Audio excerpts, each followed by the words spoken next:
boa noite. Começa agora para todo o Brasil, Direito em Debate.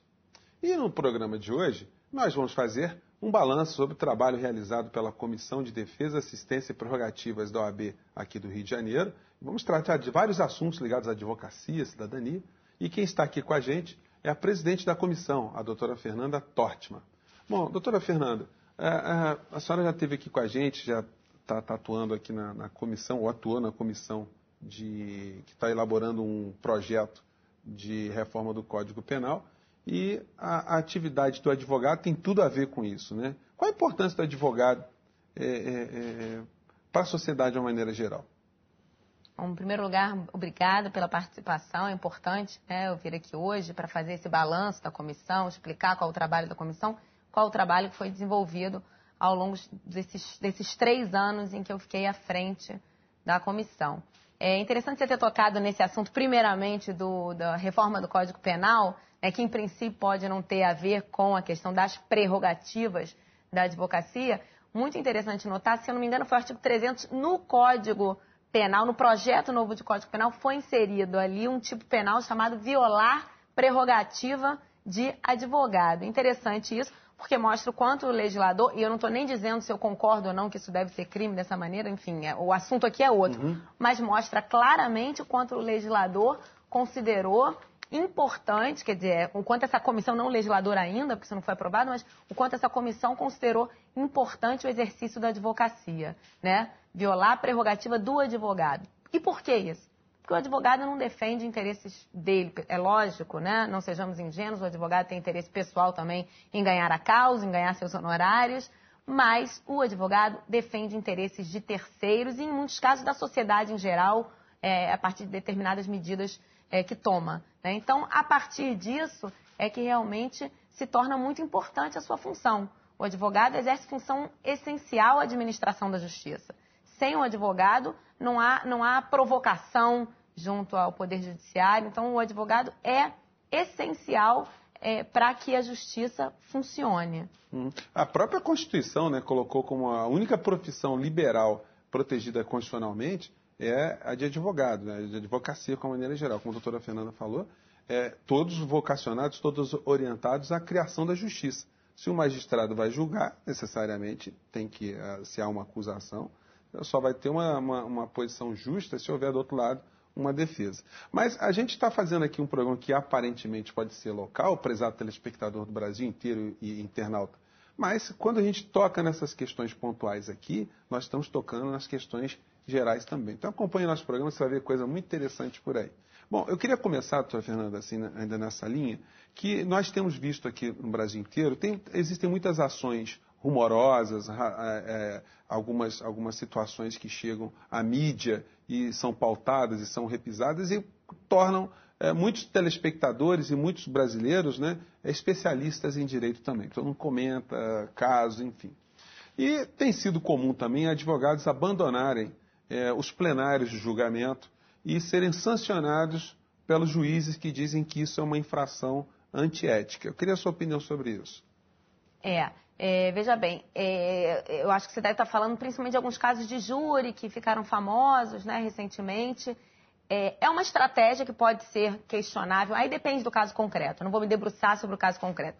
Mas o fato é, se o advogado entendeu em determinado caso que a sua defesa, que a defesa do seu cliente está sendo cerceada e ele se recusa a participar do julgamento naquelas condições, ele tem seus motivos, é uma estratégia adotada. E se isso pode vir a ser considerado uma infração ética ou não, se isso pode vir a ser considerado negligência profissional ou não, é um outro problema que tem que ser analisado no caso concreto. Mas o simples abandono de determinado julgamento, de determinado ato processual como uma forma de protesto, não pode ser considerado abandono da causa.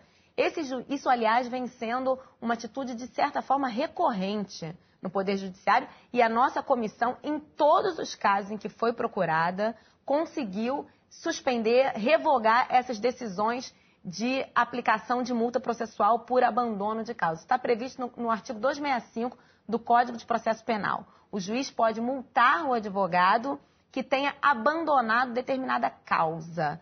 Ora, se recusar a participar de determinado julgamento como uma forma de protesto pelo que está acontecendo no julgamento, não é abandonar causa. Isso em hipótese alguma. E ao contrário, né? Pode ser até um comprometimento maior daquele advogado Sim, com a causa. Eu não vou discutir aqui se em determinado caso ou em outro foi uma atitude correta, foi ético, não foi ético, foi negligência ou não. Agora, abandono de causa não é.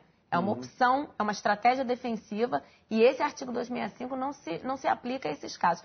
Como não se aplica em uma série de casos com os quais eu tenho me deparado. Eu tenho um caso emblemático de um advogado, um caso importantíssimo, de um advogado que entrou com habeas corpus em favor de um sujeito que estava preso. Ele não foi constituído para a causa, todos sabem, no meio jurídico todos sabem, né, e muita gente sabe, que para impetrar habeas corpus não é necessário nem ser advogado. Qualquer pessoa do povo pode fazer uma petição, isso é exemplo de faculdade, em papel de pão, né, se fala em faculdade, para impetrar um habeas corpus em favor de alguém. Pois bem, esse advogado impetrou um habeas corpus, não foi constituído para a causa, não juntou procuração nos autos.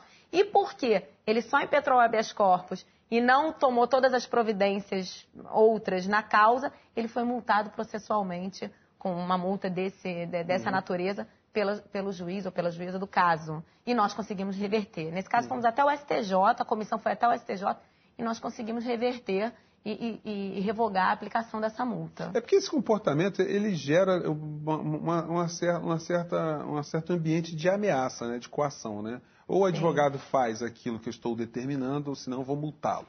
Sim, não, sem dúvida. É uma forma de coagir o advogado a se comportar como o juiz entende que deve se comportar. E isso o advogado não pode fazer. O advogado tem que fazer tudo aquilo que está ao seu alcance, que entende que está ao seu alcance, na defesa dos interesses do seu cliente. Senão, ele está cometendo uma infração ética. Doutora Fernanda, a senhora abordou essas questões aí. No começo a gente falou da indispensabilidade do advogado para a administração da justiça. Por conta disso, há algum tipo de hierarquia entre juiz e advogado? Porque a ideia que se tem é que o juiz ele tem uma posição superior quando estamos diante de um julgamento. Não, por que se faz essa confusão? É muito claro, porque o juiz preside o ato. Quando ele lógico, é ele que determina que seja realizada a assentada, é ele que determina que se inicie naquele momento a audiência. Então, ele preside o ato. E aí, com isso, se passa a impressão de que há essa hierarquia. Isso não pode. O fato do juiz presidir o ato não quer dizer que haja essa hierarquia, né? Não há hierarquia entre juiz, advogado, membro do Ministério Público. Todos devem se tratar com respeito, né? Só que se passa essa impressão por conta disso. Agora, o juiz deve presidir o ato, sim, em obediência à lei e à Constituição. Então, ele não preside o ato como bem entende, né? Então, todos ali devem respeito à lei, à Constituição, e por uma questão de organização, o juiz toma determinadas medidas durante atos judiciais, né? Agora, como funciona uma comissão de prerrogativa do exercício da advocacia? Quando ela é provocada? A comissão de prerrogativas é provocada sempre que, de alguma forma, o advogado tem o exercício de sua profissão prejudicado, cerceado ou até impedido, né? Então, são diversos exemplos que eu poderia dar aqui para você, desde o advogado que não tem acesso a autos de um procedimento, por exemplo, pelos mais variados motivos, porque está em sigilo, por exemplo, e aí o STF já se posicionou sobre a questão, dizendo que esse sigilo não pode ser oposto ao advogado, o advogado com procuração nos autos tem que ter acesso a qualquer processo, independentemente do decreto de sigilo. Enfim, o impedimento de adentrar em determinados recintos, o fato de determinado magistrado ou delegado, por exemplo, não se posicionar sobre determinada petição do advogado, se recusar a apreciar uma petição do advogado. E aí a comissão entra, num caso desse, por exemplo, para fazer com que isso seja avaliado. Se positivamente ou negativamente, quer dizer, a comissão não está do lado do pleito do advogado. A comissão não ajuda o advogado a advogar no sentido de fazer ele conquistar o que deseja naquele processo, mas sim de que ele possa exercer a sua profissão, de que ele possa pedir, de que ele tenha o seu pleito apreciado, de que ele possa ter acesso ao processo e, com isso, exercer a sua profissão. Bem, gente, olha, a gente passou rapidinho o primeiro bloco, né? A gente vai fazer um pequeno intervalo, mas a gente volta já já com a doutora Fernanda aqui, porque temos muitos assuntos interessantes para discutir. A gente volta já já. Não saia daí.